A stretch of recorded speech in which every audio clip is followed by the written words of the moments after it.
going to get started today. Thank you for joining us once again. We are now on to our third speaker, and it is my honor to introduce our speaker today from Department of Chemistry from the University of Vermont, talking about work that OU is doing in her lab in terms of thinking about neurochemicals. So this is a really interesting talk, kind of bringing together a couple of different important topics and different, actually, I would feel like not just chemistry, but also other disciplines as well. So join me in welcoming Theodore. All right, thanks everyone. Can you all hear me okay? People in the back, can you hear me? Perfect. So again, thank you, Emily, for the invitation for me to come speak. I go by OU, and thank you for the introduction. So today I'm going to tell you a little bit about some of the research that we do in my lab. So first of all, I'm just going to give you a short spiel about kind of my academic journey so far. I am currently an assistant professor in the Department of Chemistry at the University of Vermont, and I've been there since August 2020. So I'm a relatively junior faculty. I'm one of the younger ones in the department. I'm involved in a few different centers and institutes. And at the end, I actually have some slides about some of our graduate programs. So a little shameless pitch from me to you, because I've been on the admissions committee for chemistry graduate as well as neuroscience graduate programs.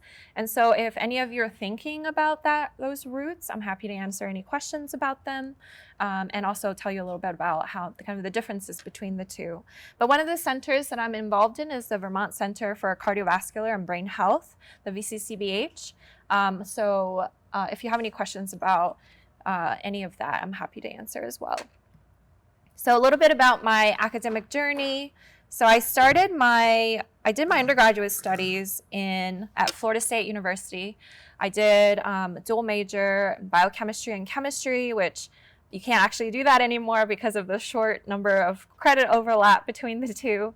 But I was really interested in brain research at the time. So I did some research in the College of Medicine. I was working actually under Mohammed Kabaj, who is still there in the College of Medicine. And he's really the person who got me interested in the brain and learning and memory and the hippocampus, for example. Maybe there's just some of the terms you learned about in class. And so I was, doing a chemistry major, and I got really interested in instrumentation and designing sensors. But at the same time, the questions that I was really interested in was more about neuroscience questions. What is the cause of depression? What is the cause of PTSD? What are the mechanisms? What biomarkers are changing? That sort of thing. And so because of that, so these are the two mentors with whom I had really good chats. And then because of that, I was encouraged to apply to a kind of interdisciplinary program where it's actually in the Department of Chemistry at the University of Pittsburgh. So that's where I did my PhD in bioanalytical chemistry. And you may not have heard of this division before. When you think of chemistry, you probably think of synthesis, for example, which, is an important tool, absolutely. But there are also other divisions of chemistry, one of which is, designing techniques and tools and sensors to fill the gap needed to understand the mechanism of some of these brain disorders that I was talking about. So I did my research under Steve Weber at Pittsburgh. And then I wanted to kind of learn more techniques. So I was doing kind of chromatography, sampling approaches, doing some microfluidics when I was at Pitt. I really wanted to learn how to make biosensors, really kind of small. And I'll show you some of these sensors that we've made so far here in a little bit. But they're 1/8 the diameter of a single strand of hair. So very, very small sensors, really fast. We can measure on the order of 100 milliseconds. So I really wanted to learn that technology because I think in order to measure or answer some of the neuroscience questions that I'm interested in, we really need to measure on the same comparable time scale as neurotransmission, which is on the order of milliseconds, roughly. Of course, there are some events that happen faster, some events that happen slower. So that's why I decided to join Dr. Parisu Hashimi's lab at the University of South Carolina. That's where I did my postdoc. And interestingly, right after I joined her group, she actually started a second lab at Imperial College in London, where she is fully moved to currently. So she's moved her lab over there. But what's really nice is I got to supervise her lab while she actually was setting up a second lab, which really helped me prepare for my own independent career at UVM. So I was able to, learn some like management skills, interpersonal skills, which are things that I think typically graduate students and postdoc do not often get. So if you have any questions about, any of the things, advice, journeys that I've had, I'm happy to share. So that's kind of my academic journey. And let me tell you now about what we're interested in. So the motivation behind most of our research is the fact that unlike disorders of the body, which, classic one I can think of is like diabetes, where people can go into the doctor's office and, get a finger prick, blood test, get the glucose and insulin levels measured, and then immediately be able to diagnose things like diabetes 1, diabetes 2. So unlike disorders like diabetes, which are disorders of the body, disorders of the mind, currently there are no chemical diagnostic tools. It's often relies heavily on survey and questionnaires filled out by the patients, which, in and of itself is definitely incredibly powerful tools, and we absolutely need them. But I think one of the things that could really benefit from is being able to supplement some of that data with chemical diagnostics. So backing it up with, chemical changes on an individual personal level. So one of our long-term goals is to adapt some of our sensors that we make to make chemical diagnostic tools. And the other one one of our long-term goal is to actually do implantable sensors as well, because one of our goal is to be able to measure neurochemical changes really quickly while behavior is happening, while, maybe we're testing some kind of disorder paradigm like PTSD in animal models, for example. Okay. By the way, feel free to interrupt me with questions if you have any. Otherwise, I think there should be some time at the end as well to ask me questions. So the technique that is most utilized in my lab is fast scan cyclic voltammetry at carbon fiber microelectrodes. I know that's a mouthful, and even in chemistry labs, you're probably not going to be exposed to this technique. It's pretty niche. It was invented in the late 80s by Mark Whiteman, who is this lovely fellow here at UNC Chapel Hill. And the reason, this is actually what I learned as part of my postdoc training. And just a kind of caveat with this is we do also do some work with like LCMS, GCMS in terms of quantifying chemicals that are in this circulating, like in the blood, in the serum, stool samples. But I'm not going to talk about that today. This is kind of the primary method I'm going to talk about and focus on. But I'm happy to answer any questions about some of the other projects we have going on. But going back to this, so it was invented in the late 80s by Mark Whiteman. And the idea is we are going to apply these very fast, I think you can see my laser pointer there, fast electrical pulses through our electrode. So our electrode, which I've alluded to before, are these carbon fiber microelectrodes. We make them in-house, so they're really cost effective. I want to say each sensor is probably less than a penny. So we make them, we mass produce them, and we can then do chemistry on them to make sure they're selective for different biomarkers. But this is an SEM image, as you can see here, that's zoomed in. So this is what it looks like. And I'll show you some even closer view later on. But like I said, it's 1/8 the diameter of a single strand of human hair. And we aspirate them through borosilicate glass capillary to give them some rigidity. Other people have also encased them in other materials to give them some flexibility, depending on kind of what application you're interested in. And the idea is when we change the potential of the surface with these rapid kind of electrical pulses, and you can see the range of voltage we're scanning between, the idea is we can oxidize and reduce different species that, oh, do you have a question? I do. too. Yeah. I just thought carbon fiber was an insulator, not a conductor. Am I incorrect? It actually does conduct to some degree. Yeah, yeah. So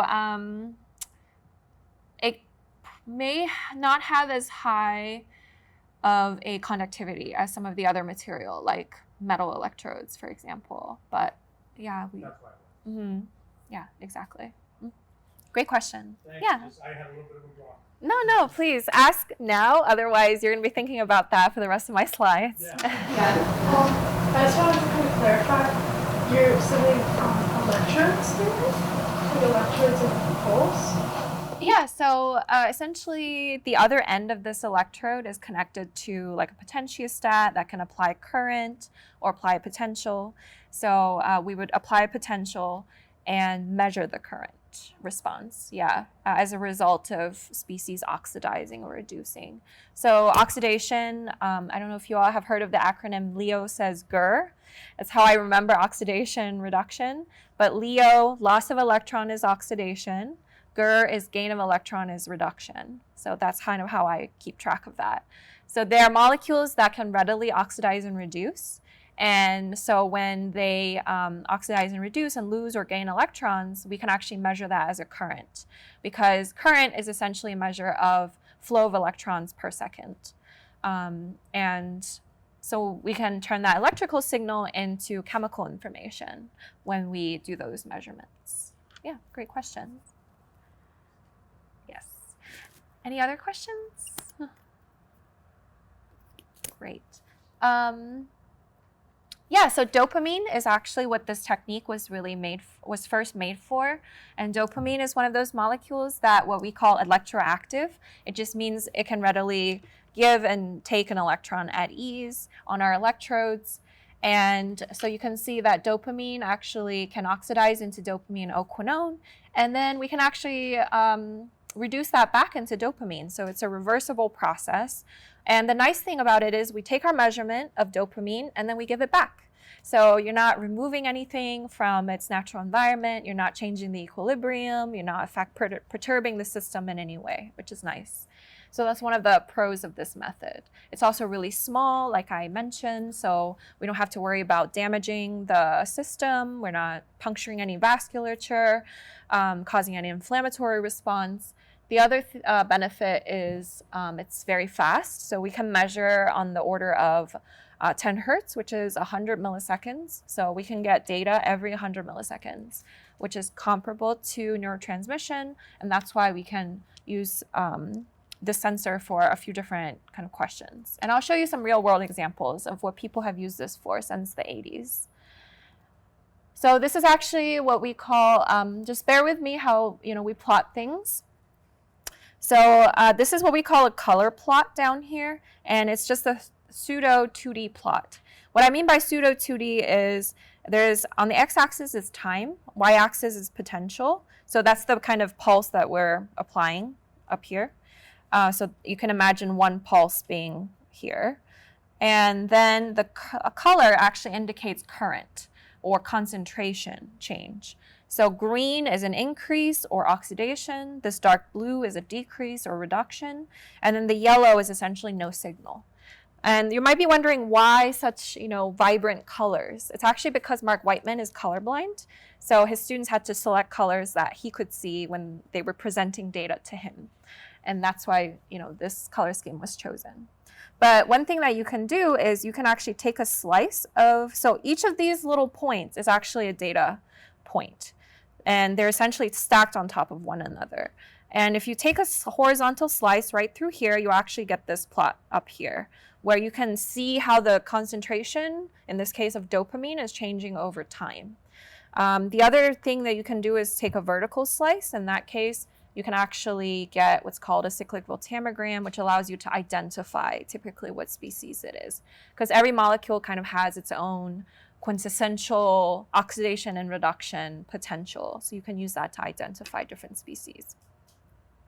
So this is one where they actually stimulated a rat brain to release dopamine. And that's what this little green bar is. And you can see that after stimulation, you can immediately see that increase. And then it gets taken up by the cells, which is why you see that rapid decrease. So you can actually measure that on the electrode. The other thing is you can actually just measure spontaneous events. Naturally, the neurons are always firing, communicating with each other. And so even if you don't perturb the system, even if you don't stimulate the neurons to fire and release dopamine, they actually have these natural dopamine transients. So this was actually measured, I think, in the nucleus accumbens of. So a lot of people, for example, have used this method to measure like a reward circuit, and that's what a lot of research has been done in this field, because dopamine plays a huge role in like food reward. And so, these are a lot of things that we could get quantitative information from to back up the behavior data and such. Okay. So as you can see, there's quite a few fields have actually benefited from being able to measure chemical changes on a really fast, small time scale. And so, there's a lot of interest in these sensors. And you might be wondering, well, what makes a good sensor good? Well, effective. So I call it the 4 S's. It's size, sensitivity, selectivity, and speed. And size being, I've already talked about how small it is, 1/8 the diameter of a single strand of hair. Sensitivity, I didn't talk about too much, but sensitivity is essentially what is the lowest concentration it can measure reproducibly. And I can tell you that the carbon, it's actually this carbon surface, and you can see in this kind of zoomed in SEM, the carbon fiber has this fibrous, kind of very high surface area to volume ratio, very striated. And that structure and the fact that, it has a lot of like oxygen groups on it makes it very sticky for molecules, which is actually really nice because it means it can kind of pre-concentrate a bunch of molecules and make it really easy to detect the low concentrations of them. And so sensitivity is really good. You have to take my word for it at the moment, but happy to, answer any questions if you have any doubts. And I'll skip selectivity for now, but speed is another thing I've talked about. We can measure on an order of 100 milliseconds or so, which is much faster than a lot of techniques out there.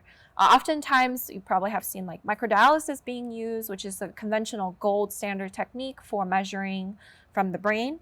It was invented in the 70s, I believe. But it's much bigger, and usually it takes minutes or hours to get kind of enough samples for one data point. So we definitely have much better than that. Now I'm going to go back to selectivity. You might be thinking, this sounds like a great technique. Why haven't I heard of it? Why isn't it popularized? Well, the limitation is actually selectivity, this 4S. Is essentially, remember I told you it's very sticky surface. So if it sticks one thing, it's going to stick everything.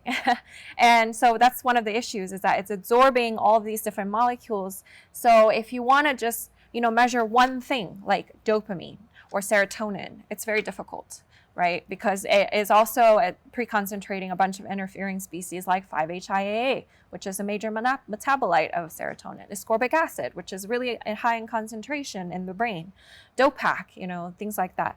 So one of the challenges, I think, as a chemist and making these techniques is to make our sensors selective so that we can make this toolbox of methods that we can actually, for each individual biomarker that we are interested in. And there's a few that we're specifically interested in. But just to let you know, it was invented in the 80s. And so it's been a few decades now since the invention of this technique, but we can still only measure a handful of molecules selectively. So the ones that most people have studied so far are like dopamine, serotonin, melatonin, which probably you've heard of, involved in sleep, circadian rhythm, adenosine, ATP, and guanosine, and some metal ions like copper, for example. In fact, copper is one of the things I'm going to talk about today. But kind of the goal really is to kind of usher in this new era. So my postdoc advisor, Perry, was kind of instrumental in adapting the method to measuring serotonin. So that's kind of her wheelhouse. So when I was a postdoc, for example, we looked at the efficacy of different antidepressants. Why does it work in some people but not others? She actually has a really interesting TEDx talk that I do highly recommend. But kind of not giving away her thunder.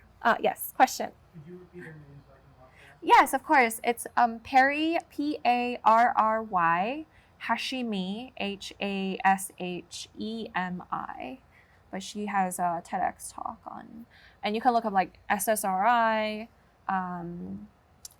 and inflammation, neuroinflammation, and she's probably the first one to come up.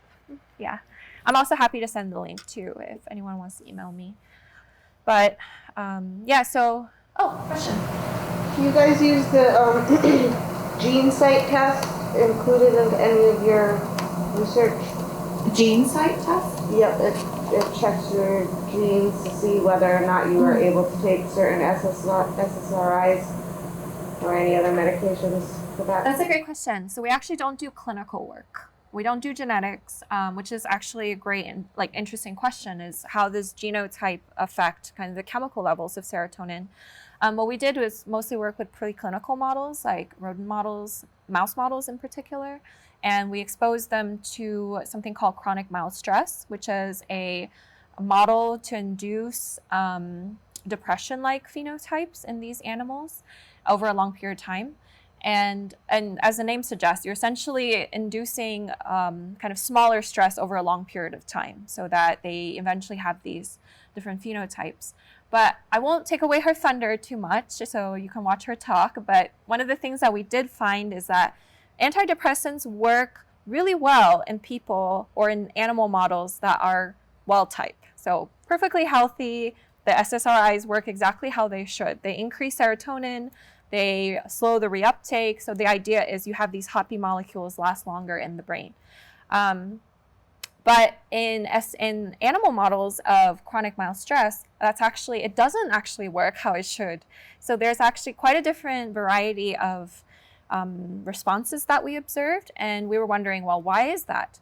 One of the reasons why we found is some of these antidepressants actually are not just increasing serotonin, but also increasing histamine, which is a marker for inflammation. And what's really interesting is histamine actually suppresses serotonin. So you can think of this as like a tug of war that's happening. So in patients with depression, they often have neuroinflammation. And so that's one of the reasons why the SSRIs, in some people, it may not work as well because they already have this high histamine level that is combating the increase in serotonin. So very complicated, that's like very simple kind of one mechanism that we kind of chase down the rabbit hole. But keep in mind that it's a very complex system and there are lots of other things like, genotypes and familial backgrounds and environment that would affect nutrition, gut, that all affects how someone responds to SSRIs. But that's just the pitch to kind of what I did as a postdoc. But kind of building on Perry's work is, for example, I actually have a slide for it. So you can see we measure serotonin.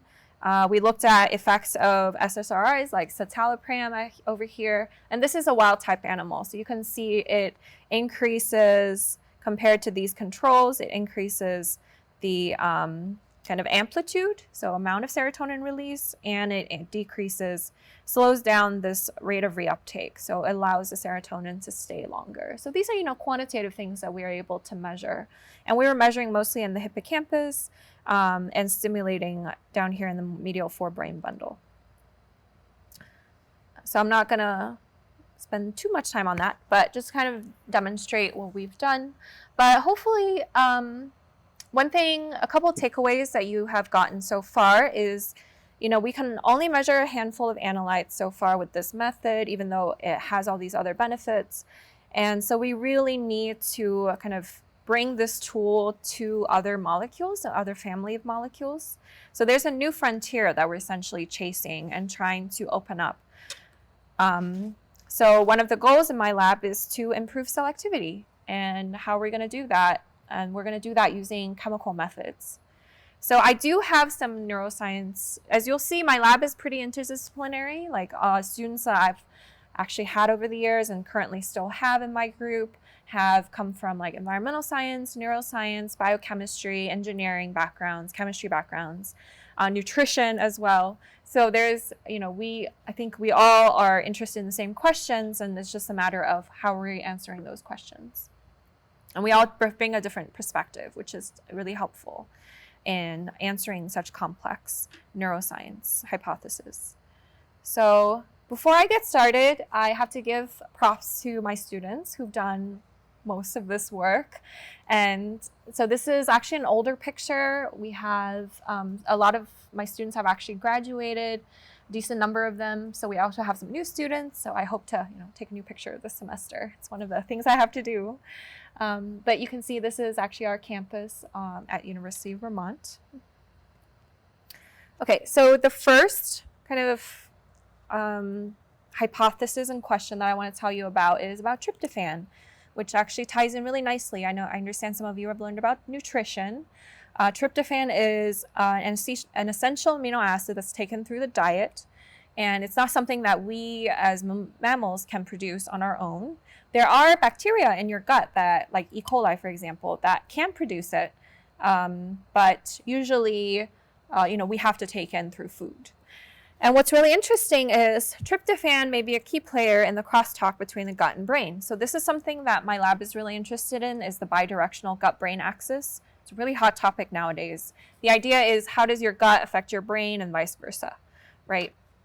And what really got me interested is, there's this monoamine hypothesis of depression that maybe some of you have heard about, just saying, in depression, either dopamine, serotonin, or norepinephrine is altered, and that's why people, have these depressive symptoms. And so the idea is to reverse that so that people feel better. And then what's really interesting is we're also interested in autism spectrum disorder in my lab. And in those patients, at least in circulating levels, so I mean like in the blood, for example, they have found high serotonin levels. So clearly, serotonin is one of those things that's like very tightly regulated, because too high or too low can cause different kinds of disorders, or at least has been associated with different disorders. Whether or not it's a causality is still kind of up to debate, I should say. And so what's really interesting is that serotonin itself, most of it's in the gut, 90% of it is in the gut, only 10% of it is actually in the brain. And it's hypothesized to not cross the blood-brain barrier. And so then the question is, well, how does the gut then regulate things like serotonin in the brain? Well, it could potentially regulate it through tryptophan, which is the precursor needed to make serotonin. So it's made from serotonin. It's hypothesized that it can cross the blood-brain barrier. So one of the things that we're really interested in is, what is the tryptophan dynamics in this kind of gut-brain axis? How much actually crosses the blood-brain barrier, and what factors that may affect the microbiome, like prebiotics, probiotics, exercise, stress, alter this tryptophan metabolism into serotonin and alter kind of the mood of patients, and perhaps lead to things like depression or ASD, autism spectrum disorder. So we want to just kind of get at the chemical basis of that. So given the time and the awesome questions that I've gotten, I'm going to fast forward through some of these slides so we can actually get through all the ones and get to, more of your questions if you like. So I've essentially talked about this. So this is actually data that was taken by these authors in 1991. It was published in J Neurochem. And I guess I put it up here because it shows that people have actually measured this using other methods like microdialysis, where people have injected tryptophan intraperitoneally in rats, so in the periphery kind of abdomen area, and they could measure changes in tryptophan in the brain. They can also measure changes in tryptophan in different quantities in different brain regions. Like here's one for cerebellum, here's one for striatum. So there are different changes in different brain regions. And it also affected kind of downstream. So I told you tryptophan is what's necessary to make serotonin. Serotonin actually breaks down into 5-HIAA. So you can see that they actually measure changes in 5-HIAA in the striatum as a result of this injection as well. The other data that was really interesting to me was this group, where they were looking at kind of changes in endogenous tryptophan and other amino acid levels as a result of exercise. So these were rodent models, like rat models, that they've trained to do 2 hours of running on a treadmill. and they were measuring kind of levels of different amino acids before and after running. And they found that for the most part, most of the amino acids stayed the same, but the brain levels of tryptophan actually increased. So you can see up here in yellow, tryptophan, the amount of free tryptophan in particular. So these are ones that are not bound to proteins and such, because most of the time tryptophan is bound to like giant proteins like albumin. But free tryptophan, you can see, have almost doubled as a result of running. And that's really interesting because exercise is one of those things that have been hypothesized to be really good in treating depression. So perhaps, there's some hypothesis there about increased running is increasing tryptophan, which may increase serotonin in the brain, which may result in elevated mood. So these are all really interesting questions. But the problem is right now, we don't really have a quantitative tool to measure that directly in order to answer these questions in a direct manner, because we want to get at that like cause and effect. And just because you have correlation, I think you all have probably learned that correlation does not equal causation. So we really want to tease at that and make sure we have causal evidence, not just correlative evidence. Did I hear a question? Oh, okay. Sorry. I didn't realize you all are taking notes. I mean, I made my slides available, so if you, Oh, I see. But let me know if I'm going too fast. I just want to kind of get through. And honestly, if I just get through like one story today, I'm happy with that too. I was just trying to make time.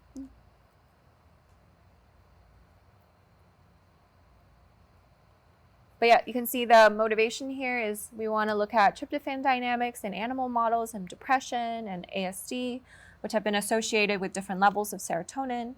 And we want to look at how different factors like diet, stress, exercise affect the gut microbiome, which is then going to alter tryptophan. One thing I didn't mention is one of the ways that the gut has been hypothesized to affect like mood, for example, or tryptophan, is it actually regulates how tryptophan is broken down. So there are gut bacteria that will actually regulate its alternative pathway into being broken down into chiurenin, and serotonin is the other pathway. So if you can think of, if it increases the amount of chiurenin that's produced, then there's less tryptophan to form like serotonin, for example, or to cross into the brain to be produced as serotonin. So that's one of the ways that the gut has an impact. It also stimulates through the vagal nerve. So there's another way that it can affect the brain. So there are a few different ways that the gut and brain communicate with each other. And we're just interested in the chemical messengers that get transported back and forth. Everyone good? Okay, perfect. So I'm going to skip that slide actually. So this is work that we actually just published in RSC Advances. So if I go too fast and you're thinking, oh my gosh, I didn't catch that on the slide, feel free to look at our paper as well. So down here I have the citation. And the idea is this was actually an undergraduate-led project. So it was led by 2 undergraduates, my first 2 co-authors, Izzy and Maggie. They are chem and biochem majors, respectively. And I think sometimes students get shocked that undergrads can lead projects. Undergrads can absolutely lead projects and be very successful in doing so, as you can see here. So our first publication from our lab is from this work. And the idea is they're trying to alter the pulse shape of the electrical pulse that we apply, which I'm not going to go into too much detail because I actually teach an entire course on this. But the idea is if you change the potential and how you apply it and how quickly you apply it, you can actually change how selective your sensor is and how sensitive your sensor is to specific molecules. In short, one of the things I can tell you, for example, bless you, is if we change these pulses really quickly, and we can measure things like serotonin, which has really fast electron kinetics, but it can outrun things like dopamine, which might be an interfering species, things like that we can take advantage of. So if you have questions, I'm happy to, answer. But the idea is even changing the pulse, as simple as that, not making any modification to the electrode itself, we can actually give it some sensitivity and selectivity. And that's what this paper essentially shows. And I'll show you some real data that we've also collected as well. We started with this triangular waveform. We also tested this black waveform, and then our kind of best waveform that we've come up with is this pink one. And you might be thinking that is not much of a difference compared to, these two differ very little. But I can show you, hopefully by the end of this, I can convince you that it actually made quite a big difference in our response of our electrodes in preparation for in vivo experiments in the future. So I'm going to skip that. Essentially, some of these bar graphs that I'm going to show you, I'm not going to go too much into them, but it's just my students kind of systematically figuring out, which values for each of these different parts of the waveform or the pulse is going to affect like sensitivity, which again is, what is the lowest concentration we can measure. So we want that as low as possible. Nanomolar is usually what we target or lower, because that's kind of what we expect to be in the brain. And then the other thing that we check is selectivity. So one of the interfering species that we expect to, cause us issues in the brain is tyrosine. So tryptophan and tyrosine actually oxidize at the same potential. So we expect it to have interfering signals. So one of the things about, optimizing or changing these values is to kind of increase the sensitivity, so as low as concentration as we can measure for tryptophan, but also making sure that we're measuring tryptophan more than we are measuring tyrosine and other interfering species. So I'm not going to go through these bar graphs in too much detail, but that's essentially what they were looking at. So you can see like some of them give really best values, and those are the ones that we decided to choose as our optimized parameter. What I will tell you is maybe it's much more clear in this slide, is that this is the kind of original sawhorse waveform that we started with. And the pink one is the response from the new waveform that we optimized. And you might be thinking, well, that's not much of a difference. That's like maybe 5 picoamps per micron squared. But what I will tell you is that this is a current density. So if you actually are converting it to actual like current and signal, we're talking about like a 3 microamp difference in signal just by doing this, which makes a huge difference in when we're actually doing recordings in vivo. So you have to take my word for it.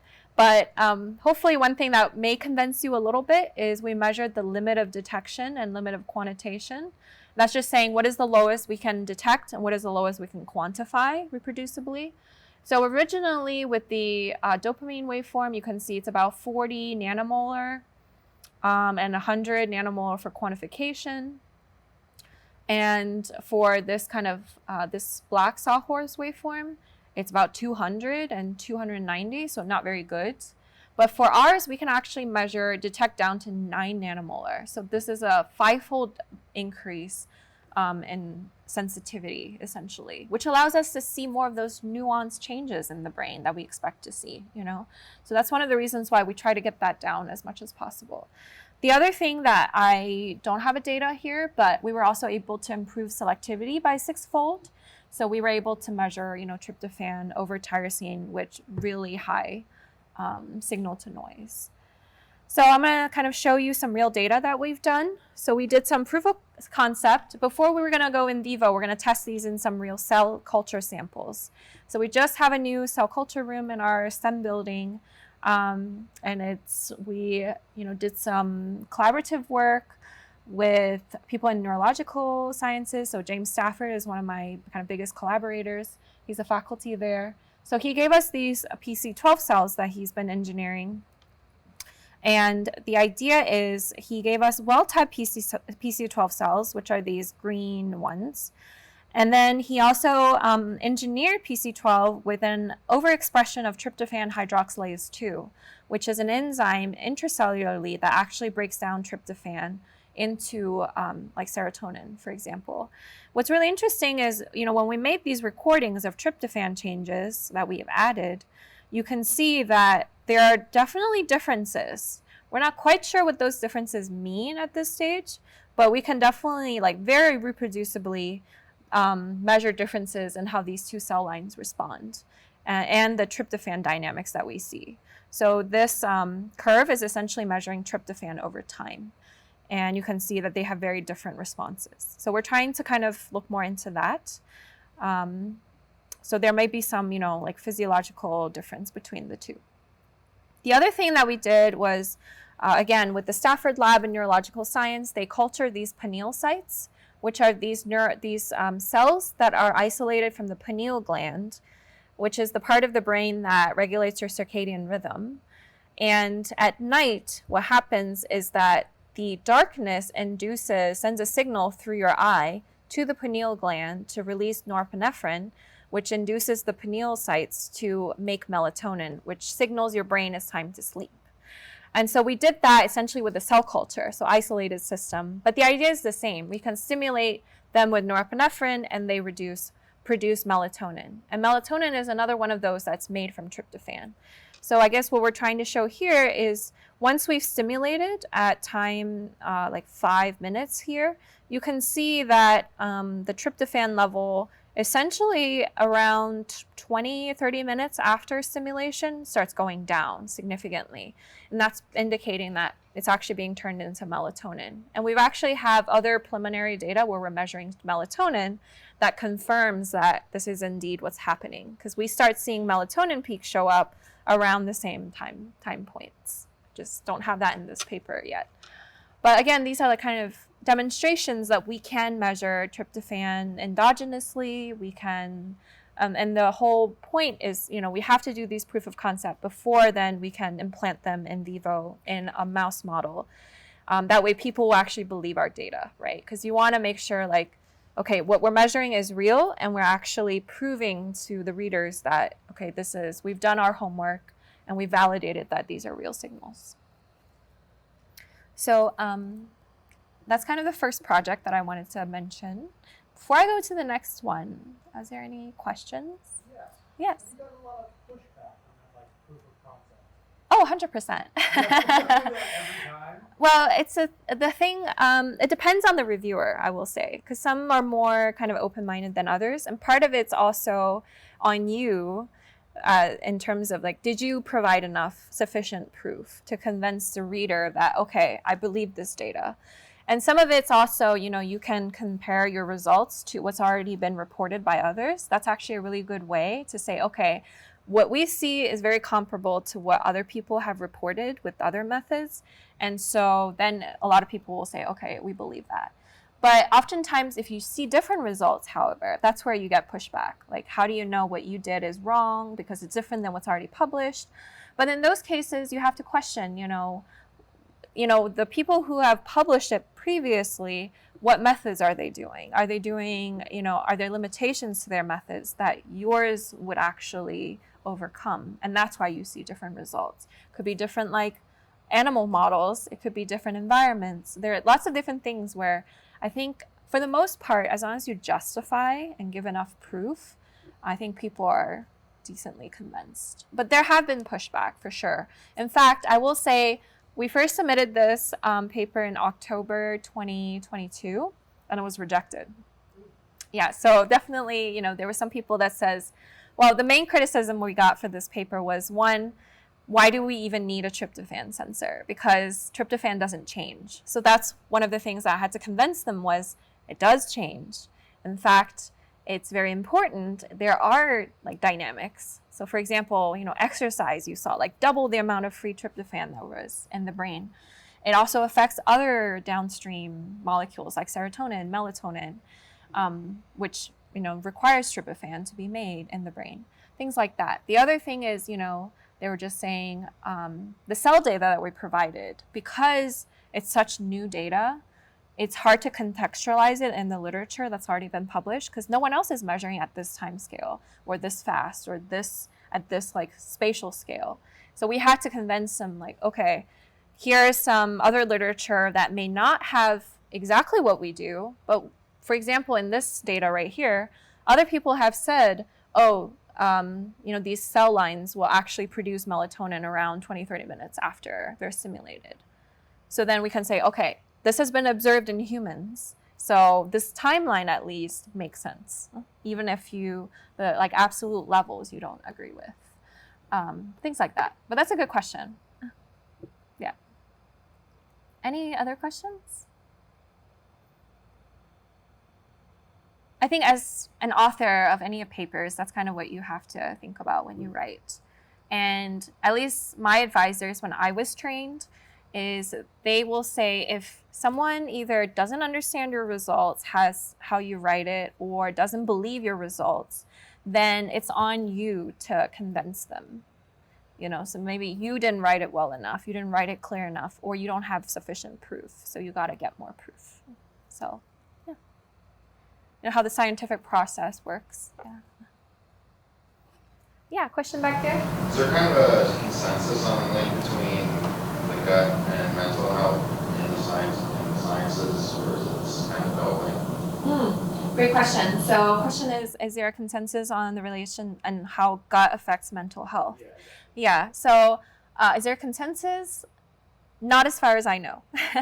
So there's a lot of, I think, research being done now. So the gut-brain axis right now is a huge area of topic that people are getting into, in terms of, I don't know if, at least on a personal level, for example, you probably have noticed like stress affecting your digestion, maybe affecting your mood. And that's definitely going to alter your gut microbiome in some way. In fact, it's one of the things that can permanently alter your gut microbiome. So, gut is one of those things where it's usually hard to affect permanently.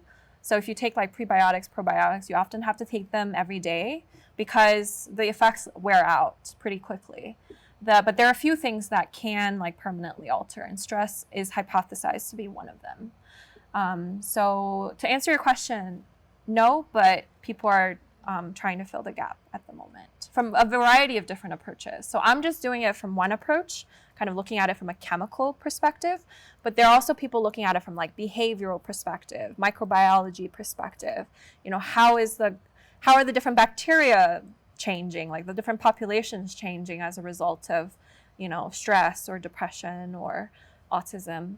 Actually, one of the really interesting studies that got me into autism research was a few years ago, there was a Nature paper that was published where they did this experiment.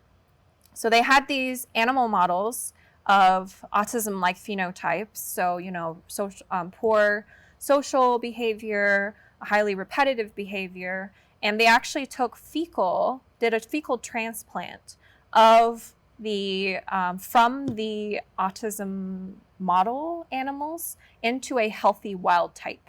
And the healthy animals started displaying these social deficits and repetitive behaviors. So that's when I got really interested. How is the gut affecting the brain in that sense? And what chemically is being altered when the fecal transplant took place? But like I said, there's also, genotype. So people are looking at genetics, epigenetics as well. So there's a lot of different things. Yeah, great question. Isn't there just a bunch of research now and a rise in the parasitic infections that are in our guts that could also be causing, and whether or not they belong there or they don't belong there? Is that in your study as well? Or? Great question. So the question is whether there are parasitic impacts on this and studies of that. Absolutely, I think there's importance of that study, and I think personally there is an effect of the viral infections affecting the gut, especially since we just went through this COVID pandemic, and I think people are still studying the effects of COVID, right? Probably going to be decades down the line. But viruses affect bacteria. So just knowing that fact makes me think that it would affect the gut microbiome, which then would alternatively affect other systems like the brain, like mood disorders and such.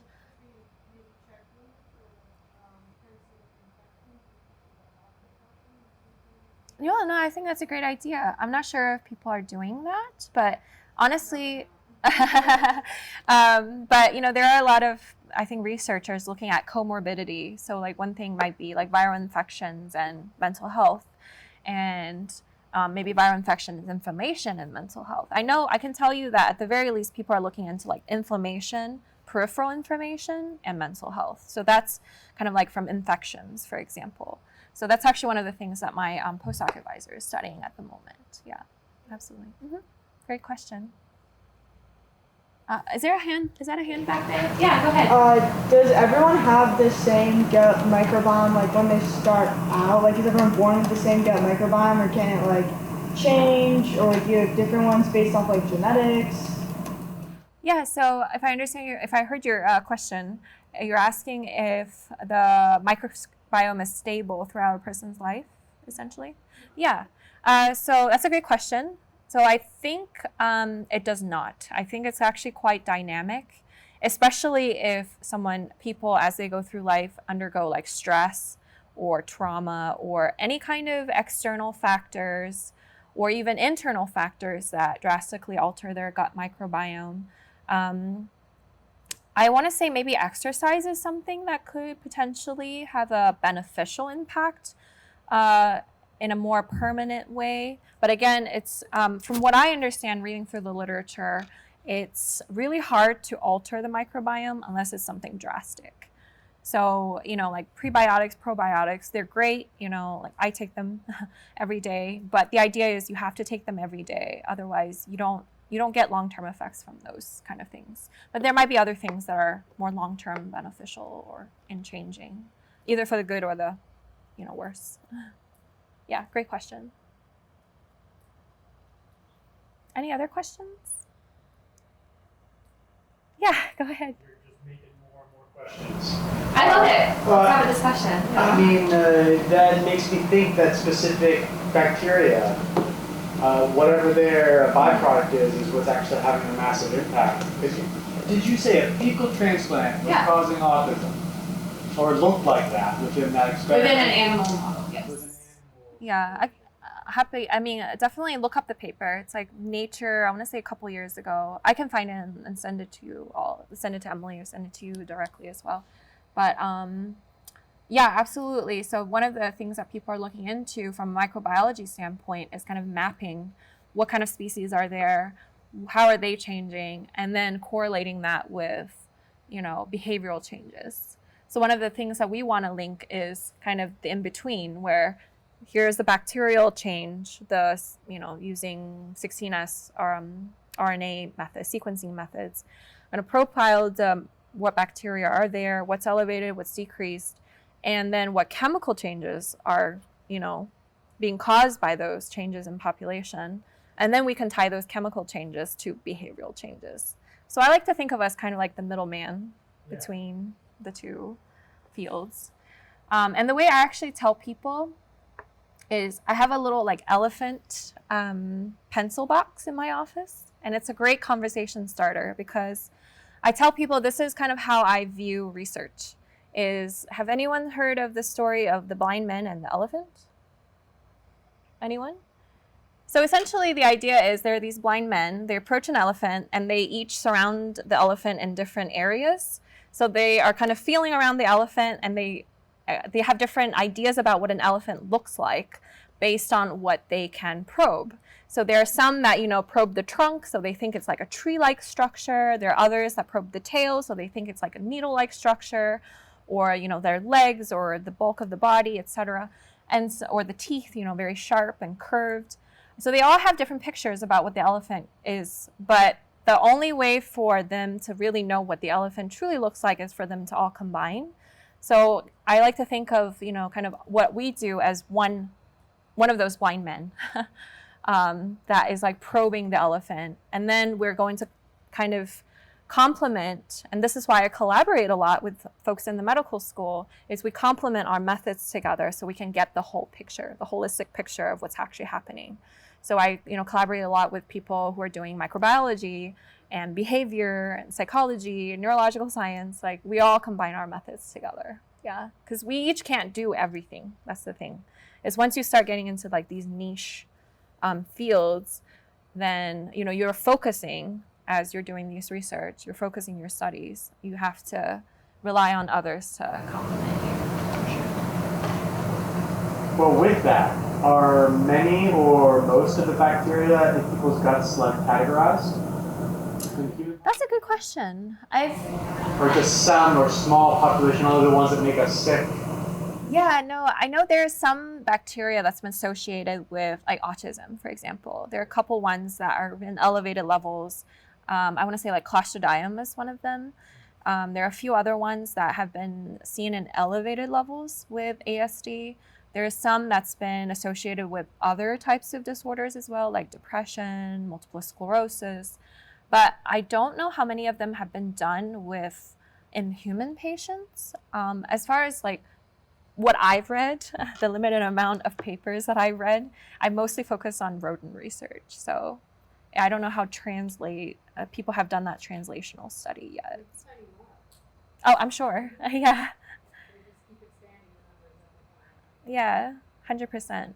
And one of the things that I did read is oftentimes people who have these kind of disorders, their gut profile have more biodiversity. So can think of it as they have actually more bacteria species than would a healthier counterpart. That's one of the things that was discovered. Yeah. Any other questions? So I think I'm going to skip this showing you some slides for the next project that I have, but I'll just kind of summarize it to you really quickly. And so I'm not going to show you too much data, but I'm happy to answer. So the other project that we are actually just submitted and it just got accepted is looking at copper levels and neurodegeneration. And so I'm kind of switching gears a little bit. So we're particularly interested in two disorders, Alzheimer's disease, which I'm sure most of you have heard of, and something that you probably have not heard of is something called cerebral amyloid angiopathy, which is it has similar phenotype, the same exact phenotype actually as Alzheimer's. So, there's plaques that form, there is cortical atrophy, there's dementia associated with it. But the difference is instead of the amyloid beta plaques forming in these neurons, these are actually forming inside the blood vessels. So even though they have different kind of, they diverge in their mechanisms, their end and their beginning of their pathology is very similar. So we're really interested in how they kind of crosstalk. And they're often comorbid with each other. So if you have one, patients with one usually have a high chance of developing the other. So one of the things that we're really interested in is the role of metal ions in neurodegeneration.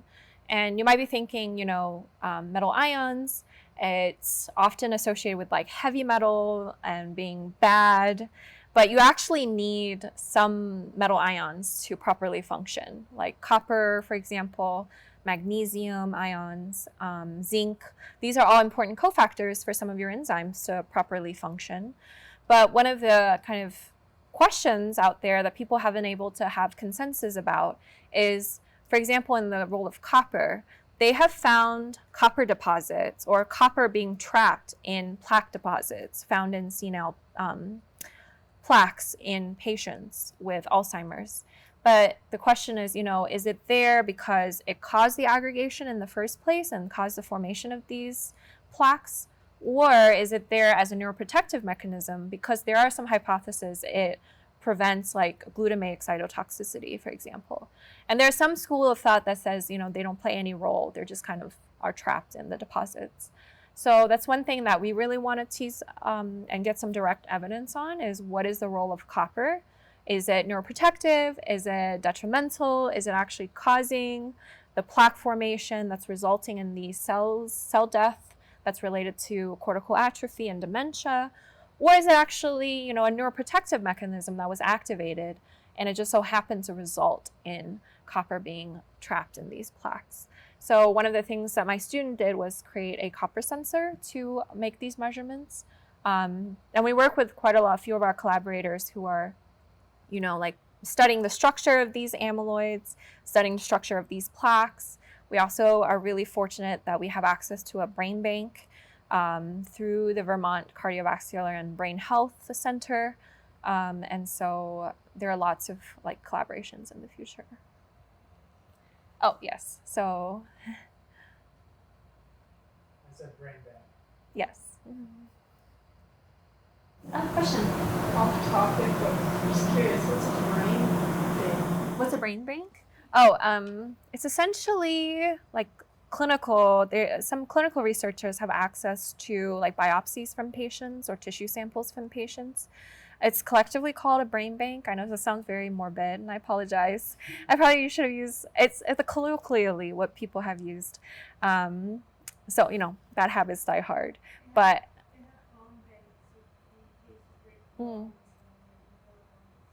Yeah, exactly. So it's like a repertoire or repository of different tissue samples that basic researchers like myself could work with. Yeah. Because we would not interface with patients, for example. But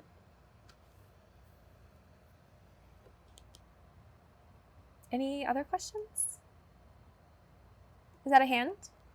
Or you're stretching? Okay. So with the last few minutes, I know it's 5 o'clock already, and you all have asked many amazing questions. Thoroughly enjoyed the discussion. I'm going to actually skip to the end here so I can provide you all with some information. In case you're thinking about graduate school, in case you're thinking about, oh, by the way, that's my acknowledgement, either chemistry graduate school, neuroscience graduate programs, or maybe not thinking about it, but I can put it on your radar. Definitely use me as a resource as much as you want, because I've been on the chemistry admissions committees, neuroscience graduate admissions committees. I'm happy to answer any questions about it. So I'm going to do a little shameless pitch here. This is the University of Vermont in Burlington, Vermont. And this is actually our new SEM building where chemistry department is located. It's about 5 years old. So it's the second newest building on campus. The newest being Firestone.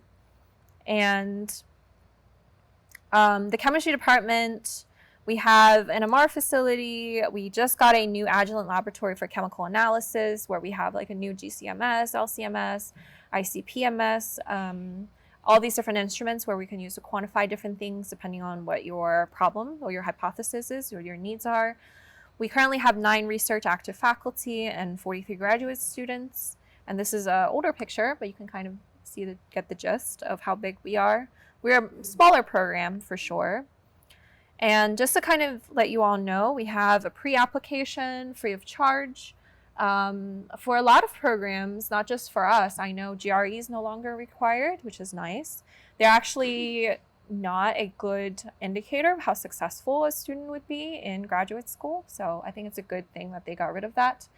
You do need a statement of purpose, recommendation letters, 3 of them. So, even if you haven't thought about going to graduate school, now's the time to really think about, let's say you're a first-year student. Think about, who you want a letter from. Talk to them outside of class, get to know them. Because you really want to build a strong letter where they can say specific things about you, about your accomplishment. And not just you took their class and you got an A in it.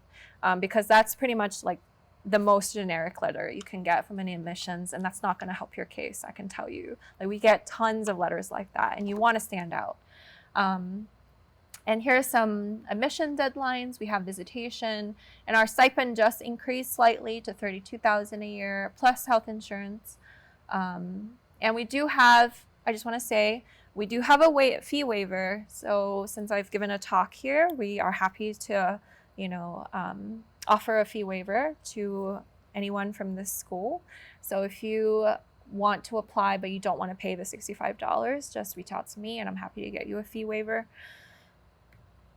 And here are some of the kind of core faculty. There's me on the top right. We also have Dr. Petrucci doing mass spec, atmospheric science, So he studies aerosols in the atmosphere. I know some of you are environmental science majors, so he does a lot of those kind of studies. And my colleague, Professor Punihali, is doing microscopy and spectroscopy methods, looking at structural dynamics. So he's one of the people I'm collaborating with in that Alzheimer's research, where he's looking at the structure of the plaques and structure of the amyloids and how they're interacting with cells. And then we're looking at, in my lab, kind of the oxidative stress and, the kind of downstream effects of the research. We also have some organic chemists, of course. Dr. Handel is more of a biochemist, I would say, but he definitely does a lot of organic synthetic research. Professor Madeline Goisha and Professor Brewer are more into like natural product synthesis, so they, have lots of their people go into pharmaceutical companies. Inorganic, there's a lot of bioinorganic, environmental, and materials research. Dr. Waterman, Landry, and Liptak. And Dr. Liptak also interfaces with the biochemistry program.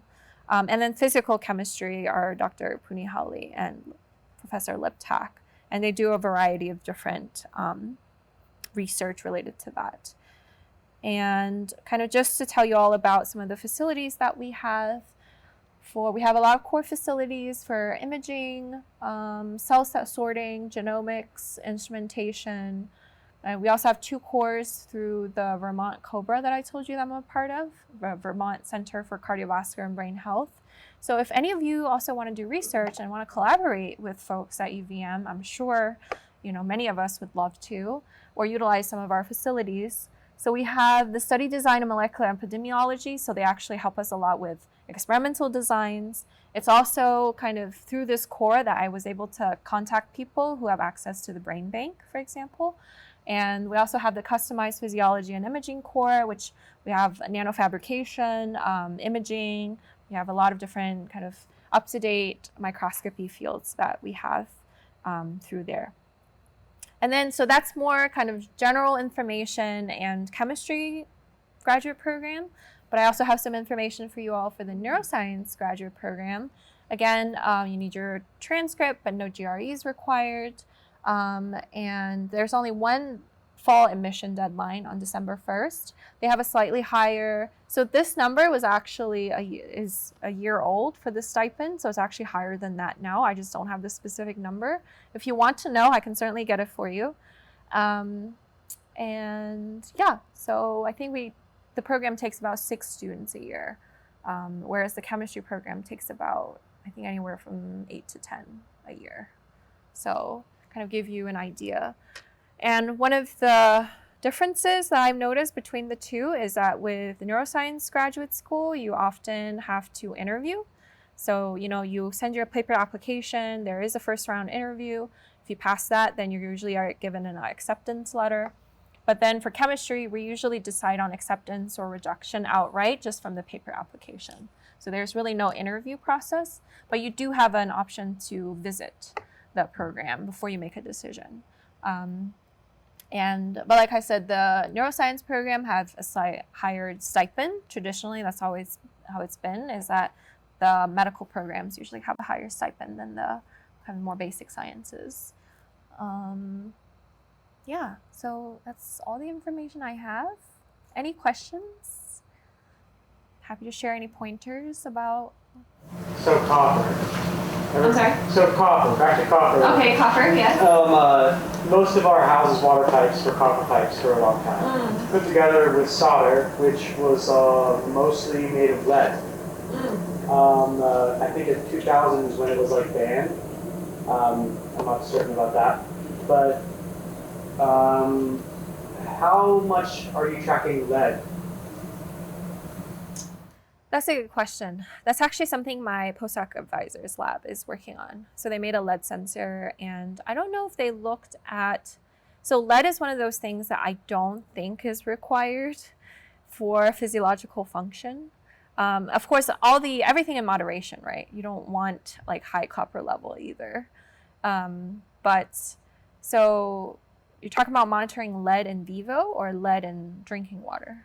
Lead in drinking water as a poison, not as an essential nutrient. Right. No, there are people who study that in the, so like for example, Dr. Hashimi's lab has done some on-site testing of like surrounding regions for lake water when we were in South Carolina. And there are definitely lots of people, lots of interest. And that's more in the environmental field for sure. But I think one of the key things in that field right now is getting like a portable sensor made, so they don't have to, take samples from the lake or from the river back to the lab to do LCMS or GC. They can just do the measurement right there. Because part of the sample prep and all that, you can like manipulate the results somehow or get false positives. And so if you want to make sure you make the measurement on site as much as possible. So that's kind of where the bulk of the research is. Yeah, great question. Yeah, question back there? So like, do you invent technology to do some of this stuff, or do you kind of use like our stuff as engineer? Yeah, great question. So some of the stuff is, I guess, components of what we use are already made commercially, but the bulk of what we do is actually custom built by my lab. Yeah, so you can't find this technology on the market. In fact, I think our lab is one of 3 labs in the world that can do this kind of measurement. But one of the things that we really want to do is kind of reach that level where we can commercialize it and bring it out to the folks who really need to use it, like neuroscientists, behavioral researchers, and also clinicians, right? So they can do some of these diagnostics. So one of the goals is to make them like as small, user-friendly and portable as possible, so we can get it out there to like the patients as well.